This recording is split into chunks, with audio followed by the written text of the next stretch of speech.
Assalamualaikum warahmatullahi wabarakatuh. Selamat sore, sahabat Wisesa Media. Senang sekali kita bertemu lagi di acara yang sangat luar biasa, Bisa Bincang Wisesa.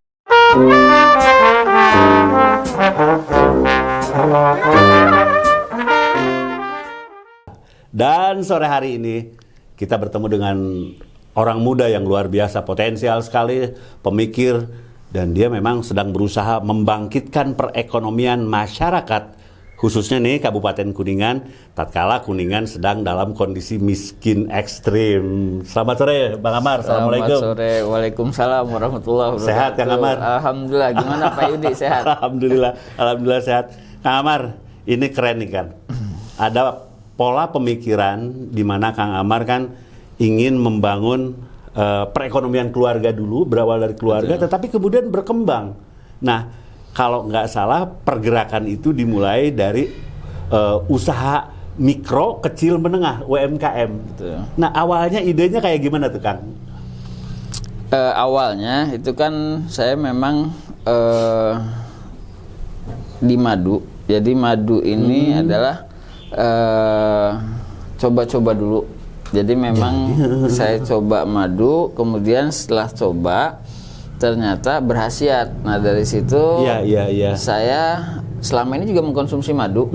Nah tapi khasiatnya itu tidak terasa. Nah setelah saya pelajari ternyata madu yang selama ini saya minum itu kebanyakan madu yang disebut sirupan oplosan sintetis, nggak murni, nggak asli. Nah dari situlah saya belajar.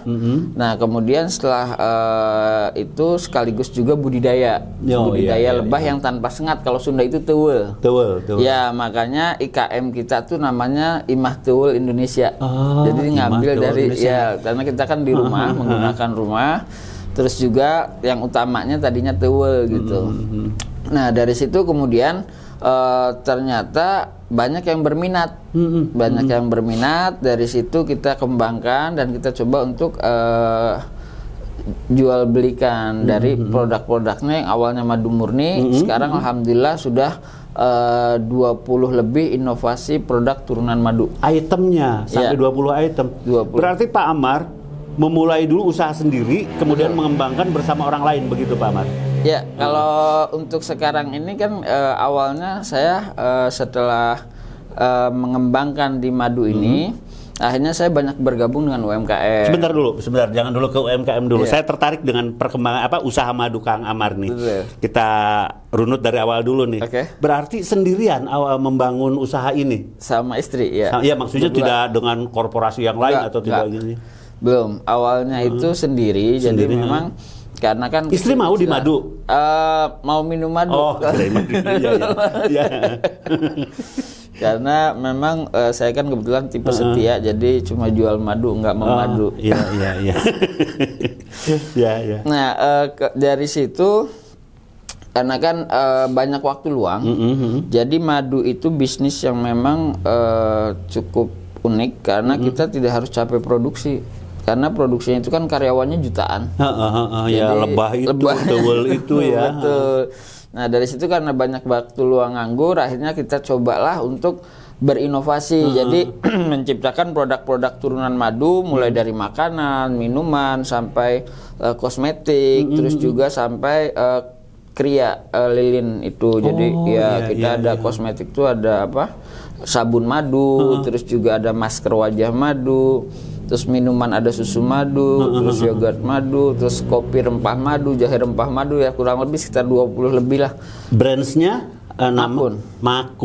Artinya madu Kuningan. Dan asli dari Kuningan ini madu. Ada sebagian yang asli karena memang alhamdulillah permintaan banyak. Kadang kita juga tidak mencukupi, kita ambil juga dari daerah luar. Pak Amar pengembangannya di rumah? Di rumah sendiri, di halaman rumah? Kalau untuk rumah itu edukasi, jadi kita konsepnya itu ada 4 model bisnis. Yang pertama itu adalah kemitraan, jadi kita bermitra dengan petani dan pembolang. Jadi untuk madu hutan liar kayak odeng itu kita bermitra dengan pembolang. Terus juga untuk madu-madu ternak kita bermitra dengan petani-petani lebah. Nah konsepnya itu kita kemitraan. Terus yang kedua kolaborasi, kita berkolaborasi brand collaboration itu dengan brand-brand lain. Kayak misalkan madu, kita dengan jamu teh olive kita bikin produk kunyit madu, terus dengan kopi dan sebagainya. Nah itu untuk kolaborasinya. Terus yang ketiga adalah pemberdayaan. Jadi saat ini kita sedang mengembangkan pemberdayaan di masyarakat ini untuk budidaya lebah tanpa sengat. Jadi ada ya? Ya, jadi tewel kalau Sundanya itu tewel. Nah lebah tanpa sengat ini nanti kita akan berikan edukasi di rumah edukasi, kemudian untuk yang memiliki halaman rumah atau kebun, nah itu bisa untuk membudidayakan lebah itu. Nanti hasilnya kita tampung. Jadi tadi ada kerjasama ya Kang ya? Betul. Ada jadi pemberdayaan ke masyarakat. Maksudnya jadi enggak tadi dari kerjasama itu kan terkadang kalau kita memulai usaha, satu kendalanya bahan baku. Betul. Setelah ada bahan baku, menjual atau pemasaran. Betul. Itu terantisipasi. Pak Amar bisa mengantisipasi itu bagaimana?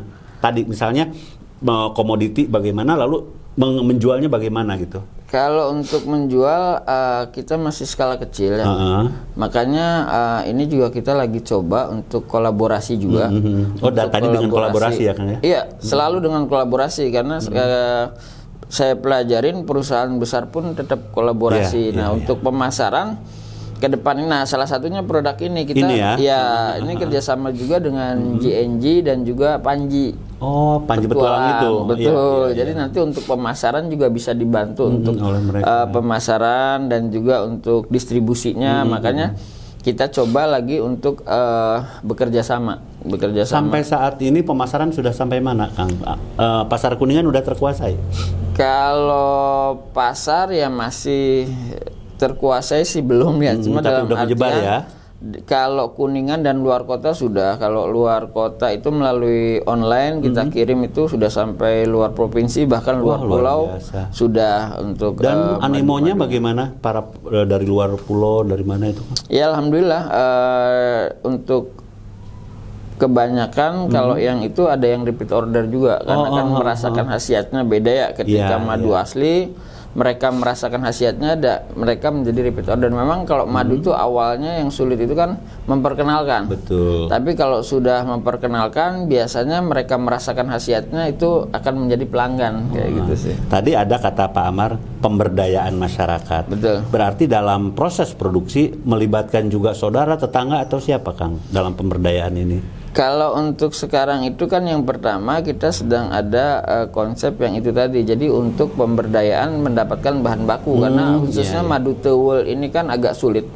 Makanya kita coba berdayakan masyarakat ini sedang mencoba dulu, kita masih tahap uji coba untuk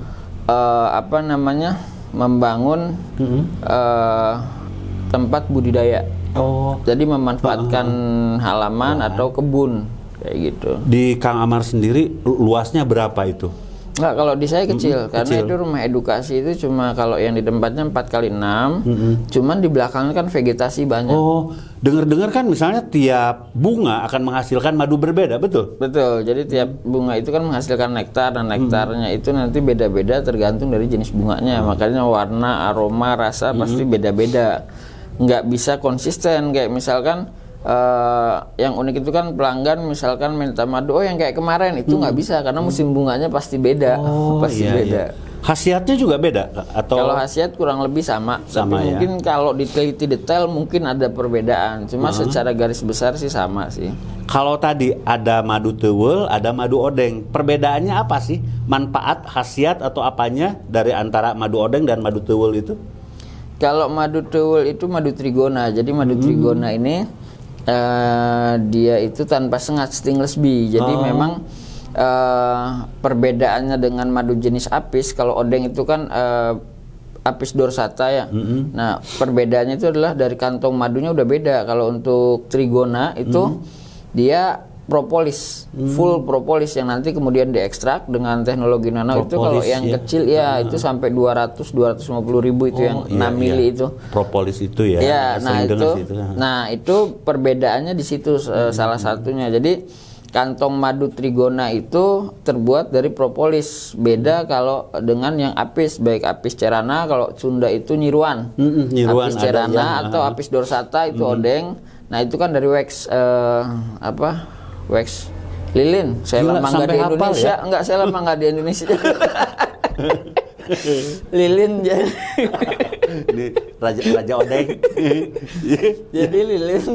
Nah itu perbedaannya itu. Jadi kalau menurut penelitian ini referensi yang saya dapat itu 4 kali lipat. Jadi yang tewul itu makanya harganya memang paling mahal. Tewul paling mahal. Berarti padahal tidak pengambilannya nggak sesulit odeng ya? Nggak sesulit tapi hasilnya sedikit. Hasilnya sedikit dari yang sedikit itu yang mahal itu ya.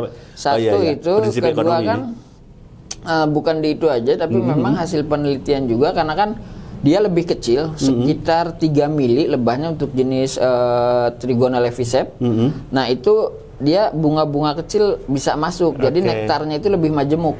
Jadi lebih ini buat wawasan ya sahabat Wisesa, kita sedikit sebelum ke perkembangan usahanya kita dalami dulu tentang memadu dulu dari perkembangan perbedaannya lalu pengolahannya. Nah ini ada pertanyaan juga Kang Amar, pernah saya baca atau lihat di ini madu yang atau odeng yang di tebing-tebing kayak gitu, ada beda nggak sih dengan yang diolah sendiri kayak gitu kan? Di ternak.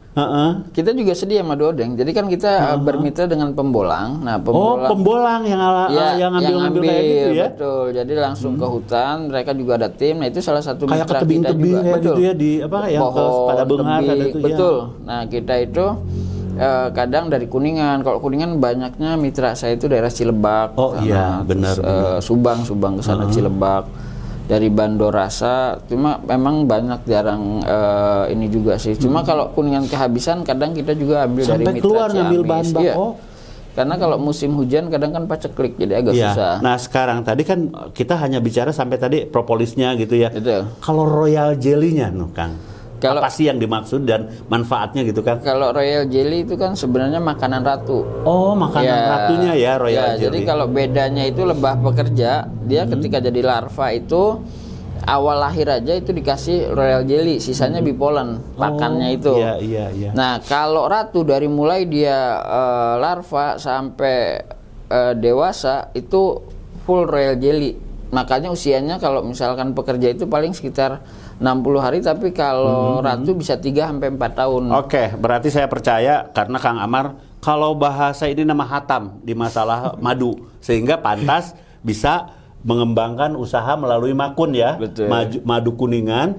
Ada berapa jenis tadi? 10 item ya? 10 item. 20 lebih. 20 lebih item yang diproduksi oleh madu dan turunannya.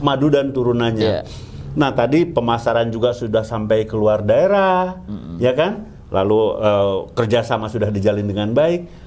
Kalau saya melihat perkembangan Kang Amar sampai mendapat penghargaan ya Kang ya? Iya, alhamdulillah sedikit ada. Ya, bilangin aja. Ini sebagai bahan motivasi ke orang Kuningan bahwa ada putra Kuningan juga yang sampai mendapatkan penghargaan karena mengolah usaha sendiri menjadi entrepreneur sejati. Ya alhamdulillah sih kalau ini saya pikir karena semuanya Allah mudahkan ya. Kalau saya mungkin saya sendiri juga nggak tahu nih layak atau enggak, cuma karena memang alhamdulillahnya Allah mudahkan urusan-urusannya termasuk juga dalam usaha dan sebagainya. Beberapa prestasi diantaranya itu adalah UMKM terbaik se-Jawa Barat kategori minuman tahun 2022. Jadi kita ada 6 terbaik. Tiap kategori itu ada makanan, fashion. Nah kebetulan alhamdulillah saya mewakili Kuningan sebagai terbaik kategori minuman se-Jawa Barat. Itu yang kedua UMKM terinspiratif dari Bea Cukai Award Cirebon. Itu tingkatnya Jawa Barat juga. Di Cirebon. Wilayah 3 ya. Terus juga juara 1 lomba inovasi hasil hutan itu Jawa Barat. Juara 1 lomba inovasi hasil hutan. Jadi itu dari Dinas Kehutanan Jawa Barat. Itu tingkat Jawa Barat juga. Terus juga Kuningan Award kemarin yang hari ulang tahun Kuningan dan beberapa lagi. Tapi dengar-dengar lebih dirangkul sama provinsi ya. Kenapa? Lebih dirangkul sama provinsi. Alhamdulillah kemarin. Jadi provinsi dulu baru kabupaten. Jadi mudah-mudahan nanti nasional gitu. Up down. Insya Allah Kang Amar. Setelah prestasi didapat, lalu perkembangan usaha pun luar biasa. sahabat, nampaknya Kang Amar tidak mau sendirian. Dia sukses, dia berusaha. Akhirnya kalau tidak salah dia membangun sebuah komunitas UMKM ya Kang ya. Forum ya. Namanya Kampus UMKM Kuningan. UMKM Kuningan. Lalu Kang Amar merangkul para pelaku UMKM di Kuningan untuk bareng-bareng mengembangkan usaha di sini. Betul. Sok-sok ceritain apa sih, seperti Jadi, apa sih?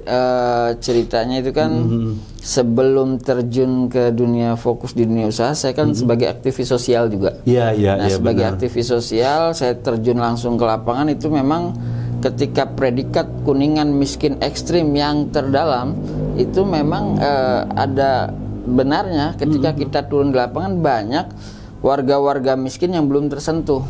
Nah, akhirnya bersama teman-teman kita juga tergabung di Jaring Pengaman Umat dulu. Oh iya JPU. Iya betul, sama Haji Andi kayak gitu ya. Betul, sama Pak Ukas. Pak Ukas itu, ya, sekarang direktur PDA. Betul. Ya. Dulu Kepala Dinas Ketahanan Pangan. Ya betul. Sehingga ada program JPP, Jaring Pengaman Pangan. Betul. Kita itu coba turun langsung, banyak masyarakat yang memang benar-benar membutuhkan itu tidak tersentuh. Nah, disitulah kita mulai bergerak. Nah, tapi setelah hampir 2 tahun lebih kita bergerak, itu juga jadi bahan pemikiran buat saya pribadi khususnya. Kalau ibaratnya kita kasih ikan terus, suatu saat pasti habis. Nah, benar. jadi bagaimana kita juga kan mungkin donatur juga ada bosannya kan. Nah, makanya kita tetap ketika yang disebut di JPU itu zona merah yang memang mereka sudah tidak bisa berdaya, itu tetap diberi bantuan kemanusiaan. Tapi untuk zona kuning yang mereka memang mampu tapi tidak punya peluang buat mencari nafkah atau mengais rezeki. Nah, disitulah kita akan coba garap melalui kampus UMKM ini. Jadi awalnya itu keprihatinan dari situ. Jadi ketika kita bersama teman-teman, nah ini sebenarnya alumni Komdev juga. Jadi ada dari Prasmul. Ya, jadi saya memang inisiator, tapi terbentuk itu ketika pembubaran panitia yang Komdev itu, Community Development dari Universitas Prasetya Mulia. Nah, disitulah panitia itu kita lanjutkan membentuk kampus UMKM Kuningan. Di situ kita menjadi wadah untuk lintas komunitas, karena kan di Kuningan ini hampir 26-27 ya kalau data dinas komunitas. Nah, komunitas UMKM maksudnya. Betul. Nah, di situ kan biasanya terkotak-kotakan. Nah, makanya disinilah kita membuat forum ini supaya kita lintas komunitas. Jadi kita bikin diskusi, edukasi. Alhamdulillah kita juga mendapat banyak support yang tujuannya kita akan membangun awalnya itu ekosistem bisnisnya di Kuningan. Jadi kan ekonomi tadi yang kembali bagaimana peningkatan ekonomi. Nah, kita mulai dari akar rumputnya dulu nih. Bagaimana kita membangkitkan ekonomi. Makanya kita mencoba membangun ekosistem bisnis yang kita dengan konsep hexahelix itu kan ABCGFM. Nah, kita mewakili komunitasnya. Makanya kita juga sedang berupaya untuk membangun sinergitas dengan akademisi, terus juga bisnisnya, terus juga government dengan pemerintahnya, terus juga finance sama media, termasuk kan 6 itu ya. Nah, termasuk media. Nah, di sini kita coba bangun ekosistem bisnis bagaimana kita bisa meningkatkan ekonominya ini sendiri. Nah, kalau programnya sendiri kita selain ada kelas, jadi kita punya kelas karena ada semacam judulnya kampus edukasi. Iya, karena kan forum edukasi. Makanya kita punya kelas, 2 kelas saat ini. Kelas pertama tuh kelas inkubasi, yang kedua kelas akselerasi. Jadi inkubasi itu buat awal, di mana awal itu ada sekitar 30 UKM. Nah, wisudanya di sini juga kan waktu itu. Nah, itu setelah lulus ibaratnya naik ke akselerasi untuk percepatan bisnisnya. Langkah bisnis. Betul. Nah, itu untuk kelasnya. Untuk program sosialnya kita saat ini baru launching kemarin. Itu UMKM bergerak. UMKM bergerak, berdaya, giat ekonomi kerakyatan. Nah, jadi bergerak ini kita ada beberapa program yang nanti ke depannya itu kita akan coba memberdayakan masyarakat yang itu tadi di bawah garis kemiskinan, di luar yang sudah UMKM berjalan. Jadi kita ini kan para pelaku usaha, kita bertekad bagaimana kita bisa membantu saudara-saudara kita gitu. Bukan kita yang selalu mengharapkan bantuan. Iya, tapi kita membantu mereka ya, Kang. Betul sekali. Dalam perkembangannya sendiri bagaimana? Misalnya, apakah hampir terangkul semua dari setiap daerah di Kabupaten Kuningan atau masih kayak ada zona-zonanya tersendiri gitu nggak, Kang? Ini baru berjalan, jadi kebetulan kita kan baru sebelum sampai 1 tahun. Makanya ini konsep-konsep yang akan tapi kita udah banyak jalankan. ya, anggota sudah banyak ya? Kalau anggota alhamdulillah sudah 100 lebih. Per individu pelaku UMKM itu kan? Betul, itu yang khusus pelaku UMKM, tapi kita juga enggak khusus yang terdaftar aja. Jadi nanti kita juga akan ada Kordes, jadi koordinator desa. Setiap desa dan koordinator kecamatan itu sudah kita bentuk. Insya Allah nanti segera pelantikan. Nah nanti dari situ kita setiap desa itu memiliki koordinator yang pertama untuk pendataan. Jadi bagaimana kita punya data yang real, ketika nanti ke depannya itu bisa tahu nih apa yang dibutuhkan. Oh iya. Dan perkembangan perekonomian desa bisa bangkit sehingga orang-orang itu tidak lagi tergantung ke yang lain lah, bantuan bansos kayak gitu. Ya, Kang, ya. Jadi lebih ke pemberdayaan. Ya, jadi lebih membangkitkan ekonominya. Makanya kita coba nanti dari dengan pembentukan Kordes ini bekerja sama dengan pemerintah desa tentunya. Ini akan jadi program desa juga. Nah, nanti di sini kita akan coba bekerja sama bersinergi dengan pemerintah desa untuk mencari tahu nih apa nih kebutuhan yang nanti ketika itu kita bisa bantu juga untuk mediasi dengan pihak-pihak terkait lainnya gitu. Kayak misalkan butuh tentang pelatihan, pembukuan, misalkan keuangan, karena kan memang banyak sampai dilatih ke masalah itu, Kang. Iya, nanti kan kita kerjasama dengan akademisi ini. Makanya kenapa kita membangun ekosistem ini nanti biar kita turun ke lapangan, kemudian nanti misalkan contoh dengan pembukuan, nah nanti kita bisa undang dari universitas yang sudah bersinergi dengan kami, kemudian kita adakan pelatihan. Betul. Gitu. Kan jadi dengan pembukuan tadi administrasi ya, istilahnya yang benar. Usahanya tuh tidak temporer, dia bisa manjang kan. Betul, nggak dapat lalu dijual, habis udah kayak gini deh. Jual beli katanya, jual celana mulai beas, nggak gitu kan? Nah, karena kan kalau sekarang kebanyakan pelaku UMKM itu kadang karena tidak adanya pencatatan, terlebih lagi tidak adanya pemisahan keuangan pribadi dengan keuangan usaha. Sampai manajemennya diajarin. Betul, karena kan itu salah satu penyakit. Jadi ketika tercampur antara uang usaha dan uang pribadi, ketika ada hasil penjualan itu tanpa sadar dipakai. Jadi ketika mau belanja buat modal lagi, modalnya udah habis. Betul. Akhirnya kalau nggak pinjam, mungkin yang ibu minta suami lagi, akhirnya putar. Makanya kan usaha itu capeknya aja nggak dapat apa. Sehingga repeat order ya, Kang ya. Betul. Dan jadi modal sekali tapi bisa berputar dan menghasilkan keuntungan. Betul. Investasi ya, Kang, dari 0 sampai 9 ya, jadi 9 ya. Betul. Makanya kan kalau termanage, makanya itu bisa mengembangkan usahanya ketika memang yang utama itu adalah pemisahan dan pencatatan keuangan. Jadi ketika antara uang usaha dengan uang pribadi dipisah, maka kita bisa lihat ini kebutuhan kita itu bisa menyesuaikan dengan uang yang sudah kita hasilkan. Tapi kalau tidak tercatat, otomatis kita pakai seenaknya. Nanti itu masih ada barang, mungkin nanti ketutup dari untung yang nanti gitu. Tapi ternyata setelah habis barang, uang habis. Nah sekarang, Kang, pada ininya saat dalam perjalanannya kan masing-masing tidak sama ya, ada yang madu, ada yang produk ini, produk ini. Ada nggak? Kita juga memberikan pembelajaran nggak, edukasi ke mereka cara pengolahan ini, pengolahan itu kayak gitu. Misalnya untuk mengolah makanan khas Kuningan, misalnya bikin peyem gitu nggak? Ada nggak? Iya, kalau itu lebih ke teknis, kita juga ada memang yang secara umum, karena kan itu tadi dengan kolaborasi kita juga mengundang narasumber untuk kayak misalkan nanti rencana yang ke depan nih kita punya agenda untuk bagaimana mengawetkan makanan, karena kan kebanyakan kalau di UKM tuh tanpa bahan pengawet, tapi kan sebenarnya banyak juga pengawet-pengawet alami kayak gula, terus garam, madu, ini termasuk pengawet alami yang kita nggak paham, makanya kita tanpa pengawet, akhirnya masa simpan pendek.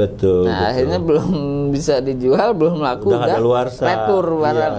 Kayak gitu. Kasihan juga kalau mereka ya. Betul, teknik-teknik seperti itu sih. Jadi nanti secara teknisnya kita akan coba bantu bagaimana pengembangan dari hal-hal seperti itu secara umum. Jadi tidak per produk gitu. Nah, sebagai motivasi nih buat masyarakat yang juga mungkin ingin bangkit perekonomiannya, Kang. Betul. Bisa disampaikan, Kang Amar, bagaimana sih kita tidak lagi tergantung kepada orang lain, bisa mandiri, tapi dalam artian di sini tanda kutip kita punya sebuah komunitas gitu ya. Betul. Kita bareng-bareng berusaha, tapi nanti kan hasilnya mah buat mereka pribadi kan. Betul. Gitu ya. Bagaimana, Kang? Mungkin ada motivasi buat mereka. Jadi konsepnya begini, kadang orang berpikir bahwa ketika kita membantu orang lain adalah kita sedang menolong orang itu. Padahal sejatinya adalah ketika kita menolong orang lain itu adalah menolong diri kita sendiri. Karena kalau di agama Islam kan Allah berfirman bahwa barang siapa menolong hambanya maka Allah akan menolongnya. Barang siapa mempermudah urusan saudaranya maka Allah akan mempermudah urusannya. Nah, dari situlah sebenarnya di konsep forum ini kita saling bantu yang terkesan membantu orang lain, yang sesungguhnya adalah membantu diri kita sendiri.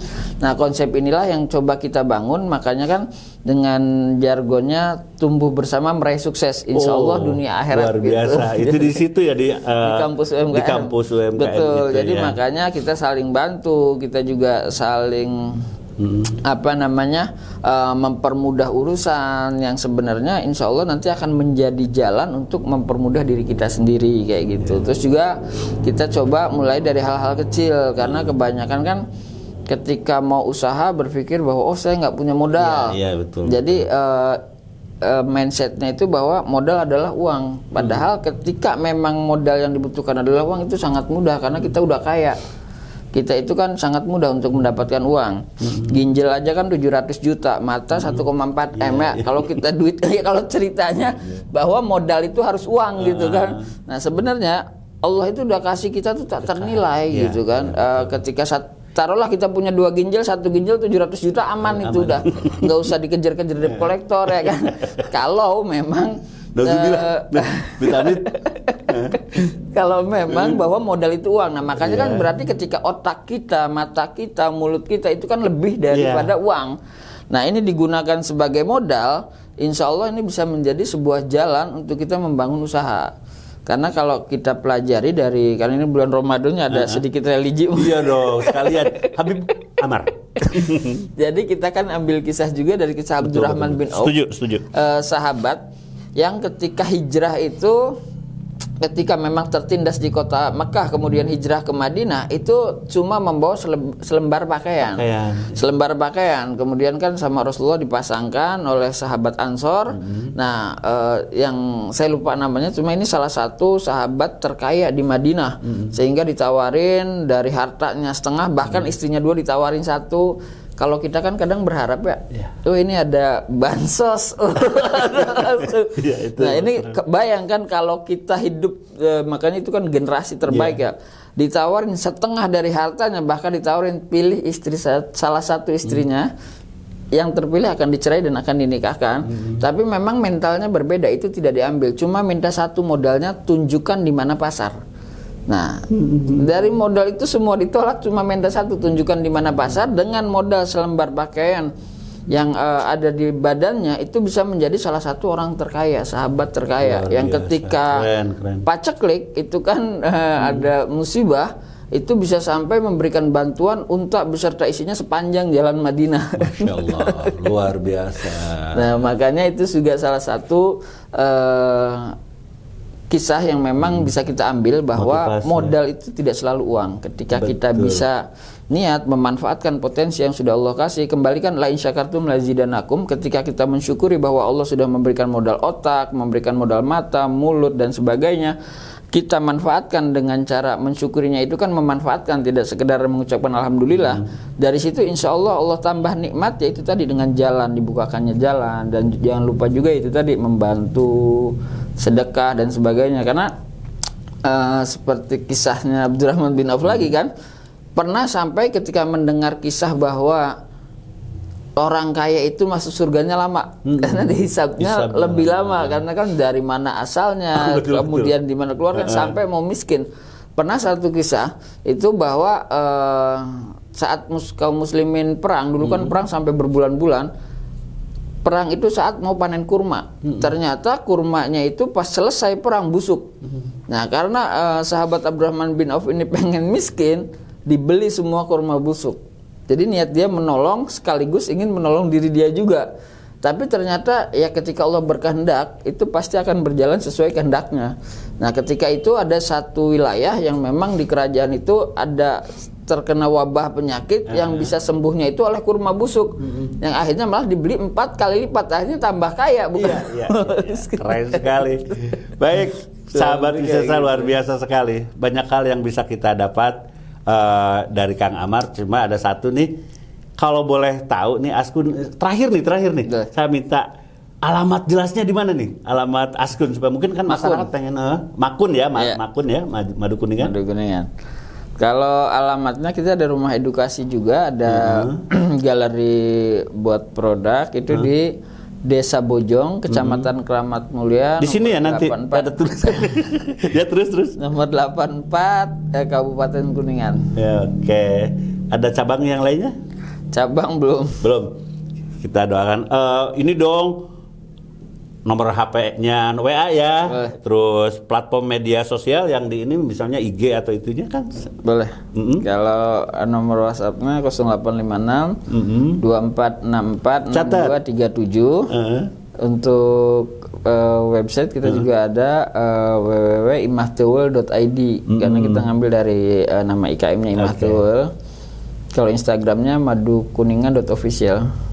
Luar biasa, sangat menginspirasi. Makanya tidak sia-sia kalau kita berada di Wisesa Media dengan sajian bisa bincang Wisesa, bisa lebih mengedukasi dan memintarkan diri.